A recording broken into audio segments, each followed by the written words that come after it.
Good day, ladies and gentlemen. It is Monday, January 31st, 2022. I'm here today with Blaine Monaghan, the CEO of Pacific Ridge Resources, PEX, on the venture. As my subscribers obviously know, and I'm sure lots of you MIF attendees know as well, since Blaine presented at the last MIF, he put out a very good hole late last year. He's done it again with a hole that is as good and arguably better, really, than the first hole this morning. Stock is reacting accordingly, as it should be. And I just wanted Blaine to walk us through what they saw in that hole, obviously give you a bit of a summary of it. But Blaine's also going to kind of give you a better sense of, what these two holes and the third hole mean for ongoing exploration that's going to be ramping up quite a bit this year.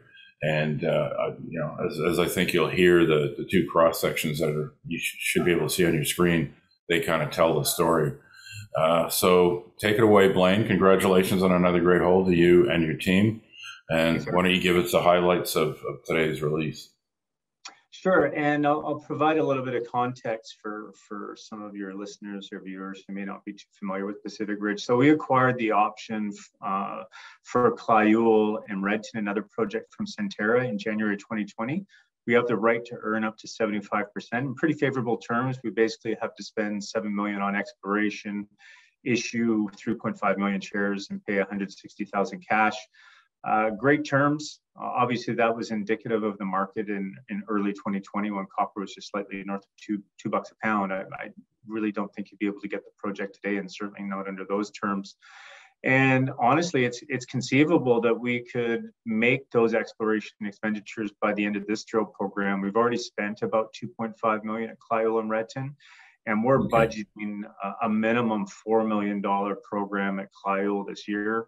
I suspect it might be a little bit larger, but it's going to be a much bigger program than the program we completed just this past summer, where we drilled 1,500 meters in 3 holes. We've reported the 2. Next year, we're contemplating a minimum 5,000 meter program in at least 10 holes, and it could be even bigger. We want to do some more drilling at the Clyoule main zone, where the 3 holes were drilled this year. The first hole we drilled was hole 36. And that was the best hole ever returned from Clyoule. It was the previous best was a hole drilled by Teck in 2015. And this was 2 times as good. It was 2 times longer, and the grade was superior, both copper and gold. And the hole we put out today, arguably even better. It was a longer, more broadly mineralized interval, and the higher grade interval was even higher. And more importantly, it stepped out to the west. And so you can see that in those slides there, hole 37, that's the hole we reported today. So that stepped out or expanded the size of the mineralized footprint by 75 meters. I think we can all agree that there's a lot more work that needs to be done here. We plan to do a lot more work this year, but these 2 results give us great encouragement to get back in there with a much bigger program. And I think it's important to point out that prior to us acquiring Clyoule, it had only seen 6 deep drill holes, or 33 drill holes in total at the Clyoule main zone, and only 6 of them were deep. And it was only in 2006 the first deep hole identified the porphyry potential, and then Teck went in there in 2015. They drilled 4 more deep holes, and we're the next company to get in there. And the holes we've drilled, again, have been the best that Clyoule's ever seen, and gives us the hopes that this could be a very big system. And again, these slides here show where there's the room for this to continue to grow, not only at the Clyoule main zone, where most of the drilling has been focused, but the east and west targets, which we identified in an IP program in 2020. They've never been tested. We're now looking at a 1.5 kilometer strike length here. And those are 2 targets that we're certainly going to identify or test next year, in addition to the Clyoule main zone. So we think it has great potential to grow, and we're looking to be much more aggressive this year. And I think the results we've returned this year are going to enable us to get out there and raise the funds to do it. Well, one thing too that I found interesting, I noted it in the alert I sent out earlier to subscribers, was the IP is working great, which which isn't shocking. IP was, if you don't know what IP is, it's induced polarization, where you basically put a charge in and you're measuring how quickly it decays with a bunch of pots that are laid out. So you can basically do a 3D underground map of either chargeability or resistivity. They're sort of two sides of the coin, but IP was designed to find porphyries, and in this case, it's definitely doing its job. But I'm certainly fascinated, especially by Kyle West, because one, you've got this other chargeability anomaly, but the other thing you have there, if you look at the lower map on the screen, that's resistivity, which is kind of, but not really the opposite of chargeability. It's a little more complicated than that. But you can see there's a very strong resistivity high that's in pretty much the same place as chargeability high, and it's actually stronger to the west, where there's never been any drilling, where there's also the chargeability high at Kyle West. And I may just be smoking the good stuff, but my interpretation when I went through that this morning was maybe the gold is going with silica. Maybe the silica flooding is part of what moved the gold around. And maybe that, because one thing about Kyle is one thing it shares with, a few other well-known BC deposits like Red Chris and Saddle, is that it has relatively high gold grades, which you do not always see in BC.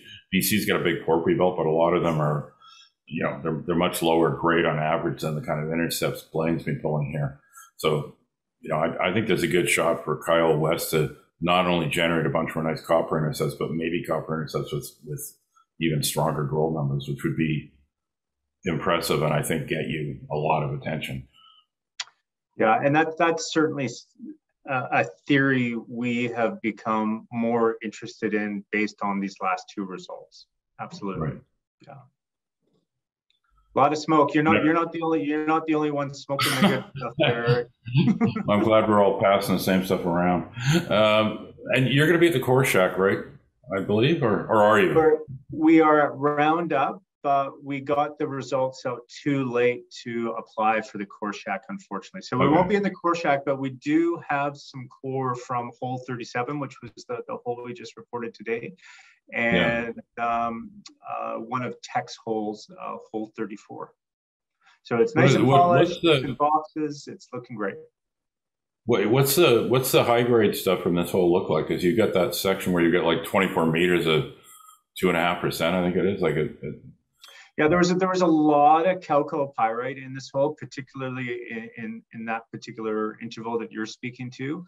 So when we first, were visually inspecting the core from hole 36 and hole 37, that's why we were really quite surprised by 36, because it was, honestly, it was far better than we were expecting. We were just hoping it would look similar to, say, Tech's hole, which was, 245 meters of about 0.52 copper equivalent.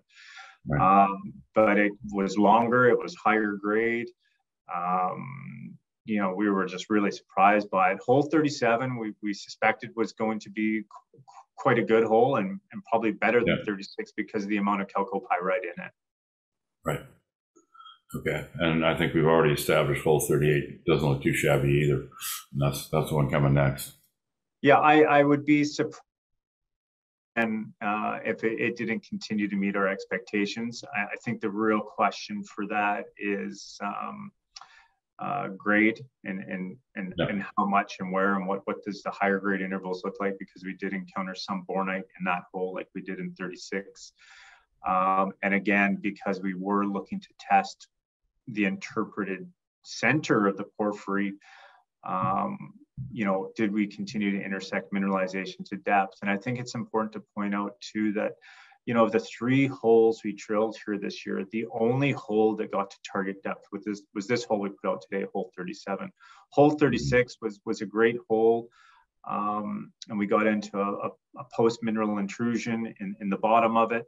And then the pad shifted, so we had to pull the hole. It's our expectations that if we were able to drill through that intrusion, we would have got back into mineralization, but we weren't able to prove that because we had to pull the rig. And hole 38, the last hole that we're waiting on, we basically lost the hole before reaching target depth, and we ran out of time. We just had to pull the hole, and it was time to demob. So I'm again, I'm looking forward to getting back there next year with a lot more horsepower and more time and more rigs to really fully test the potential of Clyoul. And again, when I say Clyoul, I'm really just talking about the Clyoul main zone. There's a number of other targets, but this has certainly historically been the focus, and it'll continue to be the focus for us. But there's some other targets you may see us test this year in addition to Clyoul main zone, Clyoul West, and Clyoul East. Well, yeah, and it's worth noting if you look at the top section on your screen, the chargeability, particularly, I mean, the resistivity too, but the chargeability in particular is still open to depth. I mean, what you're looking at is a depth extent that it's possible to model with a geophysical system. That's as deep as the system can take it, that particular one. But it's clear from the colors at the bottom of that section that thing isn't closed off. It's still open to depth. Yeah, and again, we know both IP and resistivity. It appears they're pretty good guides for mineralization here, but it's certainly not a perfect correlation. I mean, you might be getting mineralization where there's no IP, and you might not be getting mineralization where there is IP. But it's a very useful guide for this type of style of mineralization. Absolutely. And what are your thoughts about? I have no idea what things are like this year in terms of snowpack or anything like that, but I mean, generally speaking, I mean, I'm sure you want to get in there as early as you can this year. What are your thoughts about that? Yeah, that's a huge priority. So last year was our first drill program at Clyoul, and we learned a lot from that program. And I think two of the most important things to come out of that program was that we need to get in there sooner, and we need to have qualified drillers. So last year, there were issues with respect to forest fires, which shut down that main Monaghan mining road that, we're only 5 kilometers off, and that travels on further north to Chemist. So that delayed our mobilization into camp. And there were drill rigs, there just weren't enough qualified drillers. So we didn't have drillers working 247. So to get around that this year, we're amending our permits right now so we can get in sooner. We should be getting in there early mid-June with a start date late June, early July, and we'll look to go from one drill rig to a minimum of 2 drill rigs with a preferred drill contractor. So I have confidence by getting in sooner, having more drill rigs and qualified drillers. We'll be able to achieve the sort of meterage we're looking at this year, and that's a minimum of 5,000 meters. That's what we're budgeting right now. And could you theoretically push things a little bit more at the other end of the season? I mean, I realize you get far enough into the season, you just start running into issues with how long your day is and everything, obviously.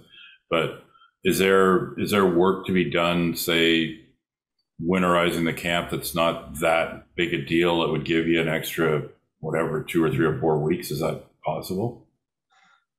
Honestly, you need to start winterizing the camp late August. We're up in Alpine here, and it's just totally exposed. And where the Clyoul main zone is, basically is like in a saddle, and the wind just whips through there. So there's no protection. I think that how you're going to be able to extend your season and reduce your costs is by eventually driving a road in there from that Monaghan mining road. But of course, that means you have to have enough success to justify that capital expenditure. And I think ideally that's where we'd like to get there this year, where we would demonstrate enough success that you can get in with a program many times bigger and have a road supporting that. So then you get away from helicopters, and if you can support your camp via road, I mean, you can extend your season far out. Yeah. Okay. I mean, I think that covers it for today. I mean, this is another great hole. This project is really shaping up. I mean, I've known Pacific Ridge for a very, very long time. I've known its chairman, Jerry, for a very long time. And, honestly, I hadn't really looked at this until Blaine called me last summer. I was like, Jesus, it's a pretty fucking target, actually. So I happily wrote a check, and depending on how things go with the next one, I suspect I'll be writing another one. I just think this is a great looking story. It's still a tight stock. Yeah. Well, I mean, it's still this company still doesn't have that many shares. Like the market cap, $20 million market cap for something that looks like it's got the scale potential. This is not even remotely expensive. This is still, anybody who thinks they're too late, you're not too late on this one. There's lots of room for this thing to get a lot bigger and generate great drill results. So great story. I'm always happy to see guys I've known for a long time. It's nice to see the good guys win one. So congratulations, Blaine, Jerry, Garcia. And I think that covers everything for today.